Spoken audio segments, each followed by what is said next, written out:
Bonjour à tous, j'espère que vous vous portez bien.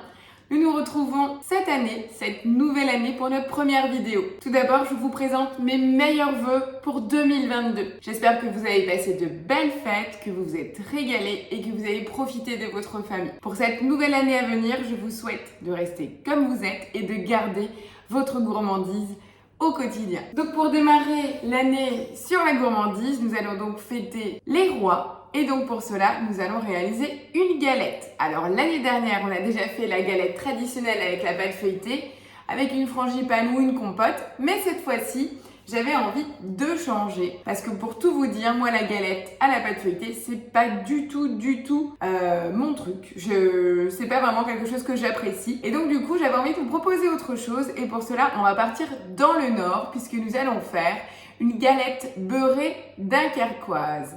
Alors, qui connaît? Donc, c'est sur une base d'une pâte levée gardée d'une crème. Quand je l'ai vue, ça m'a tout de suite donné envie puisque moi, j'adore la tropézienne. Ça me rappelle les vacances. Donc, je me suis dit, tiens, pour commencer ce début d'année, après les fêtes, le temps est gris, pourquoi pas se réconforter quelque chose de bien crémeux? Alors, on démarre? Parce qu'en plus, elle se mérite, cette galette. Puisque forcément, comme c'est à base d'une brioche, il faut laisser pousser. Donc, il faut vraiment prendre le temps. Donc c'est une recette qui n'est pas sur Cookidoo, mais rassurez-vous, vous aurez tout dans le détail de la vidéo. Alors pour démarrer, on va déjà avoir besoin de lait demi-écrémé, de la levure fraîche, 50 g de sucre, 250 g de farine, du beurre, du sel et 2 œufs. Donc on va commencer par mettre les 50 g de lait dans notre Thermomix. J'ai déjà tout pesé. Les 10 g de levure fraîche et je mets le couvercle avec le gobelet et je vais faire quoi? La base de mon levain. Donc pour cela, je programme 2 minutes 30. À quel degré?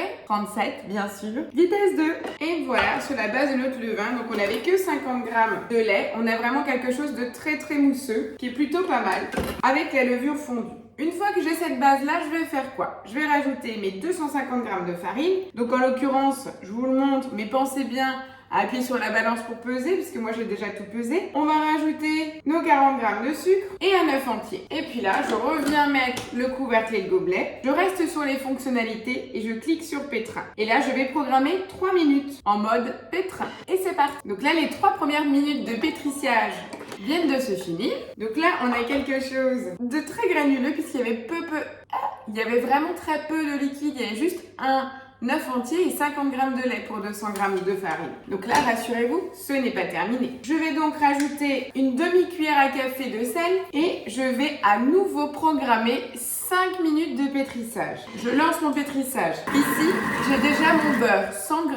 Beurre doux, coupé en petits morceaux. Et pendant ces 5 minutes, qu'est-ce que je vais faire? Je vais retirer le gobelet doseur et je vais intégrer à la main, morceau par morceau, par le trou du gobelet. Ça va permettre d'intégrer délicatement dans notre pâte briochée notre beurre. Et donc là, profitez en fait de l'ouverture pour regarder, voir en fait comment votre beurre est mélangé pour en rajouter au fur et à mesure. Voilà, il me reste maintenant 3 minutes de pétrissage complet pour terminer d'intégrer le beurre dans la pâte. Et voilà, les 5 minutes viennent de passer. Et maintenant, on a une vraie pâte à brioche, forcément, puisque maintenant le beurre est intégré. Donc, qui dit brioche dit temps de pause. Alors, en temps normal, on a 1h15 de pause pour la pousse. Il faut faire 2 pouces pour les pâtes levées avec un torchon. Moi, ce que je vous propose, on va transvaser notre pâte dans un saladier. Et bien sûr, je vais utiliser le mode chouchou. C'est mon mode fermentation.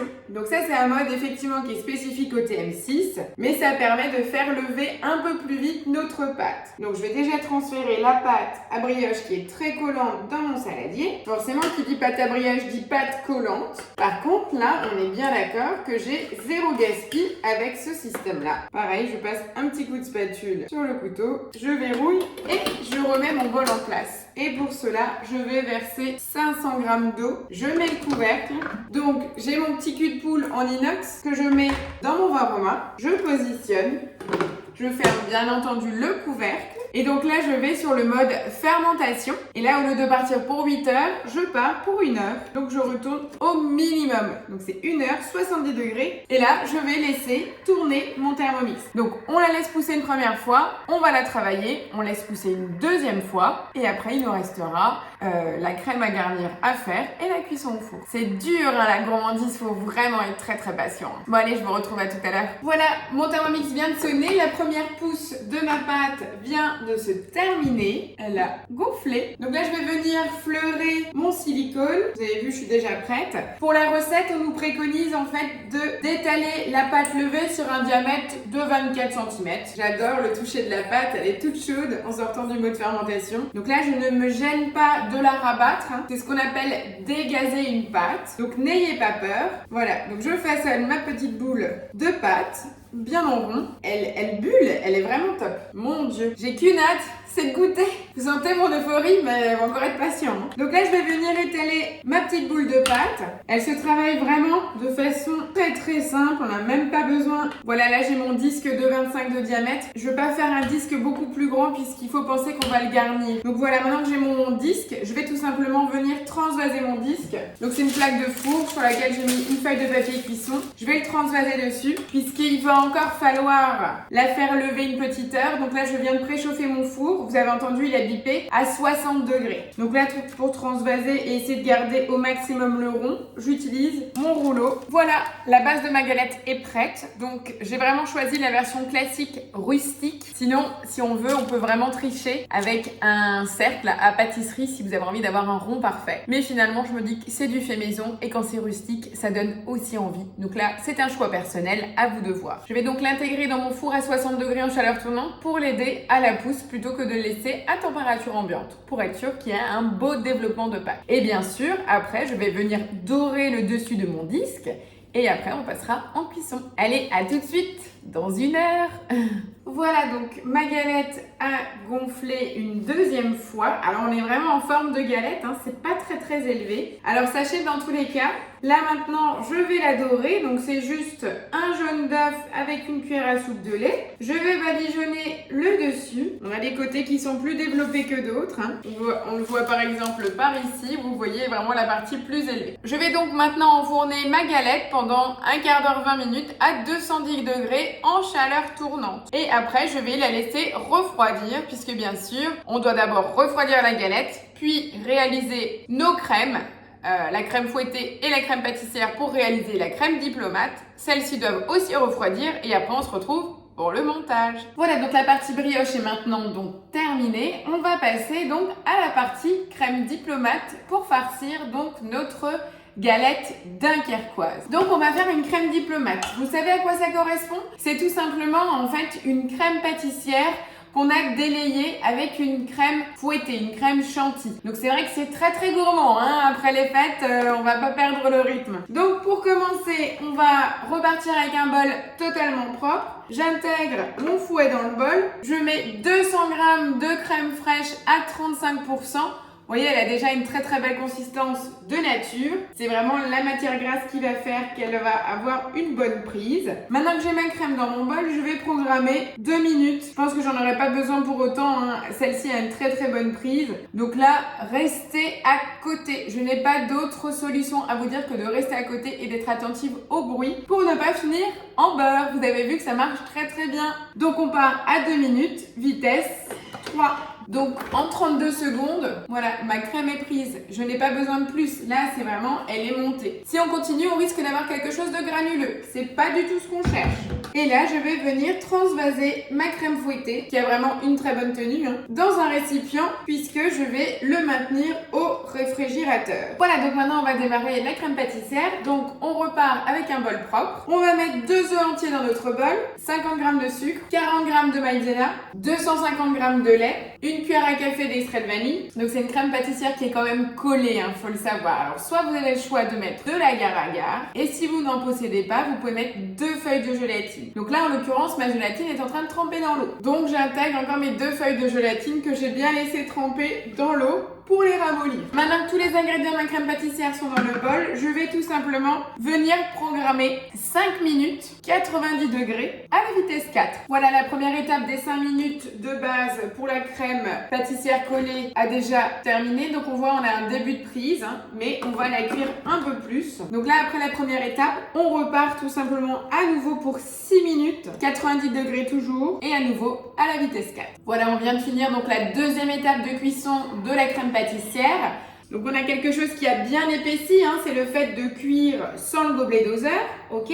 Je vais maintenant remettre mon couvercle avec le gobelet et mélanger 5 secondes, vitesse 6. Donc là, on a une très belle crème. À cette crème-là, je vais rajouter une étape importante, soit 50 g de beurre. Et la deuxième étape importante à ne surtout pas oublier, c'est 2 cuillères à soupe de rhum. Donc voilà, maintenant qu'on a rajouté les 2 derniers ingrédients, donc les 50 g de beurre et les 2 voire 3 cuillères à soupe de rhum, on va donc venir mélanger la préparation 30 secondes à la vitesse 3. Et voilà, notre crème est prête. Là, on a vraiment les arômes de rhum. J'étais généreuse sur les cuillères à soupe. Elle est prête, mais par contre, comme vous le voyez, mon bol est encore bien indiqué chaud. On a 65 degrés. Donc je vous rappelle que la base, c'est cette crème mélangée avec la crème fouettée qui nous attend déjà au réfrigérateur. Vous aurez bien compris que là, c'est beaucoup trop chaud. Donc là, pareil, je transvase la crème obtenue. Ça sent bon. Voilà, j'ai donc raclé l'ensemble de la crème. Donc là, je l'ai mis dans un nouveau récipient. Donc là, je vous conseille soit de le mettre au réfrigérateur ou à l'extérieur.